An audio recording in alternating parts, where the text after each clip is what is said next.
কেননা বিশ্বকাপ যেখানে হবে ওটার জন্য 2 থেকে 2.5 লক্ষ কমসে কম ধারণ ক্ষমতা হইতে হবে, দর্শনার্থীর ধারণ ক্ষমতা হইতে হবে।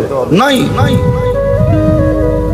দুনিয়ার সবচেয়ে বড় মাঠের মধ্যখানে ফুটবলটা রাখলে মাঠের তুলনায় ফুটবলটা যেরকম ছোট, প্রথম আকাশটা দ্বিতীয়টার সামনে এরকম ছোট, দ্বিতীয়টা তৃতীয়র সামনে, তৃতীয়টা চতুর্থের সামনে, চতুর্থটা পঞ্চমের সামনে, পঞ্চমটা ষষ্ঠের সামনে, ষষ্ঠটা সপ্তমের সামনে।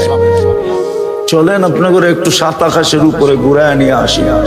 ফাওকা সাবঈ সামাওয়াতিন বাহার, সাত আকাশের উপরে সমুদ্র প্রবাহমান। উমুকুহু কামা বাইনাস সামাই ওয়াল আরদ, আকাশ জমিনের দূরত্ব যতটুকু এতটুকু হলো সমুদ্রের গভীরতা। ফিহি সামানিয়াতু আওয়াল, এর ভিতরে 8 ফেরেশতা দাঁড়ানো। মা ওয়াসালা মাউল বাহরি ইলা রুকবাতিহিন,